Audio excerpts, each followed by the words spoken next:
welcome to Westside Unscripted. This is the podcast where the pastors loosen their ties, throw away their notes, and talk about all things theology and culture. I am Josh Bartels, the assistant to the pastors here at Westside, and I am joined, as always, by Pastor Peter Montoro, our preaching pastor.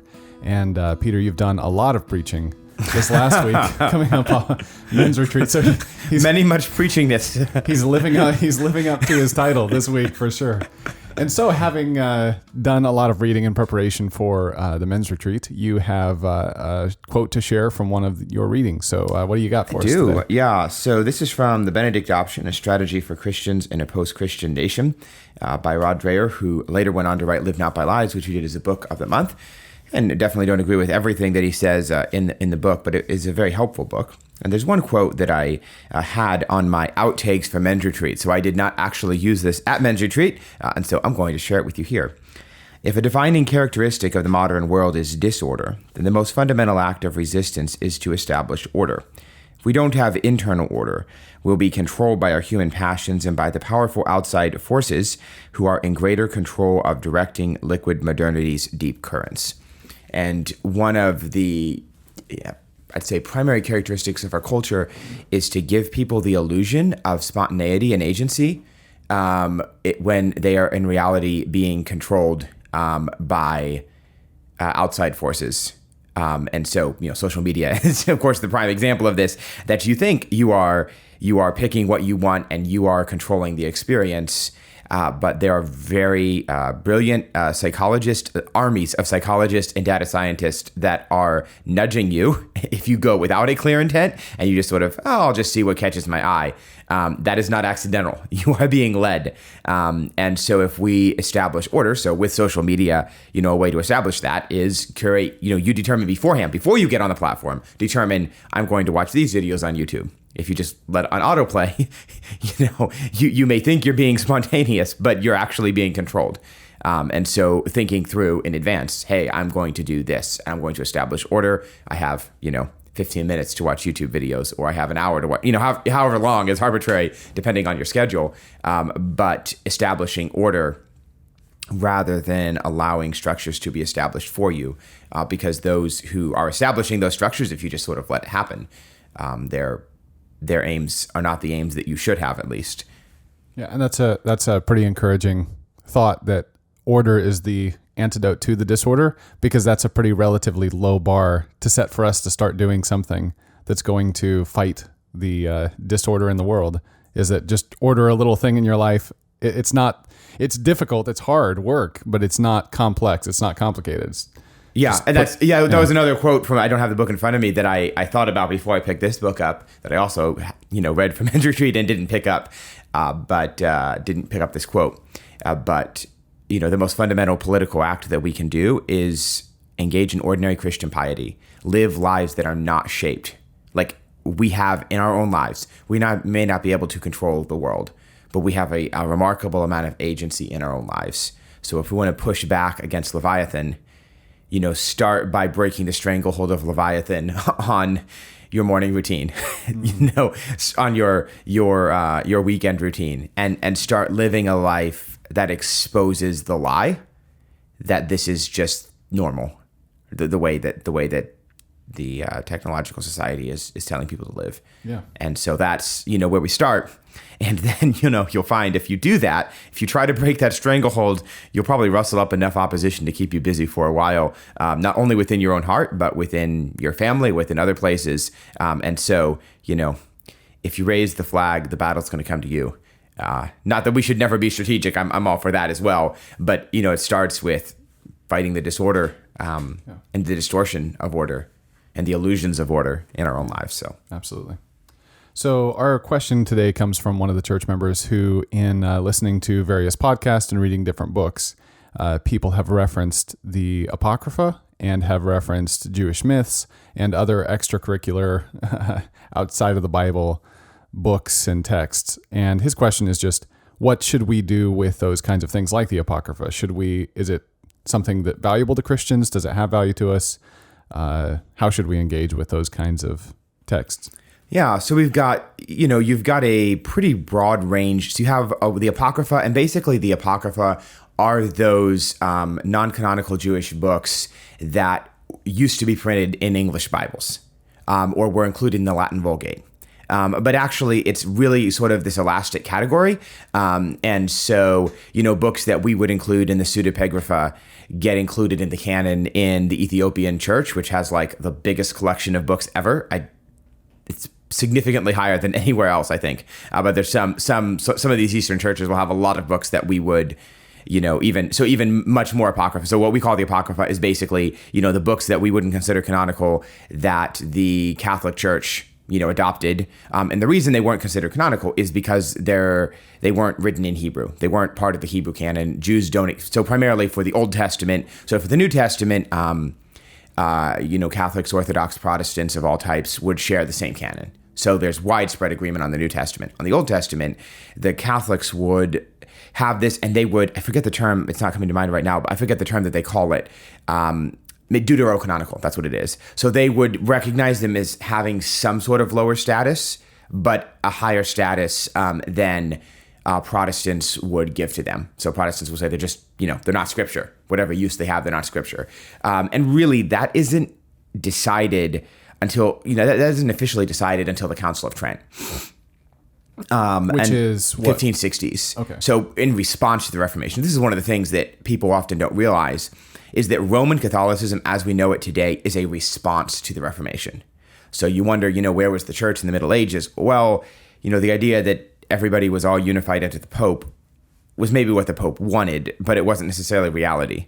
And so a lot of things, so there was no, Roman Catholic doctrine on justification until Luther, gave his doctrine on justification, and then, the Catholic response was, well, not what he said. It's more complicated than that, but you get the idea. Yeah. So there's a lot of these things that get defined in response, and so the Reformers had said, well, they're not in the, so this had been something that had been debated. So it really is. It goes back to the use of the Greek Old Testament and the Hebrew Old Testament. And so when Jerome translates the Vulgate, he doesn't want to translate the Apocrypha because there's no Hebrew original. And they're not part of the Jewish canon, and he thinks that should matter to us. And others are saying, well, they've been part of the books that have been read in Greek, so we should accept them as part of the scriptures. So there's sort of this long, ongoing debate that then comes to a head at the Reformation, and it really, centers around these Old Testament books. And so how should we? I think that Jerome, on that point, he's not my favorite person in church history, but on that point, he's right, that God gave the Old Testament to the Jews, and so. Just for real practical reasons, the books that were part of their canon should be our canon. And there's, those are the books that would have been accepted in Jesus's day. So there's a lot of good reasons to, affirm that Old Testament canon. And in terms, so I don't think, the apocryphal books are mostly written, they're later books. They're written in Greek. They were never accepted as canonical by the Jewish by the Jewish church. So were they added into the Septuagint then? Yes. So they get, that's the thing. The Septuagint, the Greeks, that's why I'll often use something like the Old Greek translation of, because there really isn't any such thing as the Septuagint. Okay. Because there's like the Pentateuch gets translated at one point, and then other books get translated at other points. And of course, there's very few what's called a panduct that has everything all together. And so what gets in different, so most of the time they're being used in, so we don't know exactly, who grouped what with what. But, so that's, it's a really sort of, it's a fiendishly, trying to sort all of these threads out is incredibly complicated. And like people will do a doctoral dissertation on the revisions, so I have a friend who did his doctoral dissertation on the revision of the Book of Judges and the relationship between two different Greek translations of Judges and how they were connected. And so it sort of gets to be like each book has its own story. And so broadly speaking, so there's not just with the Septuagint, we're not talking about one text that was translated all at one time. Yes. It's a bunch of different translations from different people that eventually is grouped, or is it just referred to as a Septuagint? The grouping of it all being the Septuagint is really a modern phenomenon. Okay. So there are, so if you look at some older writings, they'll talk about the translation according to the 70, so Septuagint means 70. And so it used to refer to a particular translation. In modern uses, the Septuagint just ends up sort of loosely all Greek translations. Well, it's not just the translation according to the 70, which originally is just the Pentateuch. But then you have other books that are translated at other time by other people that we may not know about that get grouped together. Then you have revisions of that. So you have other Greek translations that are not the translation according to the 70. And so then you've got the Apocrypha. So these books get written, and that's the thing, that books like Maccabees are written in Greek. They're not Greek translated books. from Hebrew. Right, exactly. The one exception to that would be Sirach, which is a book of wisdom that seems to have been written in Hebrew, but the Hebrew was not preserved as canonical. It's the Greek text that is known. There's just some fragments that have been discovered very, very recently, but they weren't known, to the ancient church, and there's no reason to think that they should be included in the canon. And so how should we think of them? It really depends on the book. So you've got something like First Maccabees is a very important historical source, whereas Fourth Maccabees is sort of like mesh up of Hebrew thinking and Greek philosophy. So it's very philosophical. And then you've got, some books like Tobit or Susanna that are just kind of strange. And then you have additions. So you have a wide range of different things, but then you've also got this huge range of other books like Enoch, for instance, or Second Enoch or Third Enoch. So you've got, and then you've got books that are preserved only in Ethiopic, or only in these really like obscure languages where they were kind of destroyed everywhere, and then somebody found a copy of them, and you don't always know, like, are they Jewish or are they Christians writing as Jews? So you've got all this kind of stuff. So it gets, kind of, you've got to take each. I guess what I'm getting at, and what I'm getting at is that you have to take each of them on their merits.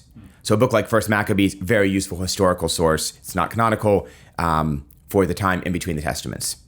Then you've got a book like Sirach that is, or the Wisdom of Solomon, that it has some really lovely, Sirach is the one I was thinking of, sorry. But you have a book like Sirach that has some wonderful, very reminiscent of Proverbs. So it might be beneficial reading. It's not part of the canon. It wasn't, I don't think it's inspired, but it certainly, it's inspiring reading. That would be beneficial. In that way. And so that's kind of like not thinking of them as scripture, but thinking of them as you think of this part of this. So sort of like as this broad spectrum of, like if you had a dump of books from any time, some of them would be useful, some of them would be worthless, some of them you wouldn't quite know what to make of, some of them are very strange. And so, broadly speaking, for historical purposes, insofar as we can, find a particular historical context for them, they can be useful in sort of opening the broad picture. So the Psalms of Solomon, for instance, is important for messianic expectations. That's in the pseudepigrapha, but the sort of sharp line between Apocrypha and pseudepigrapha is really artificial.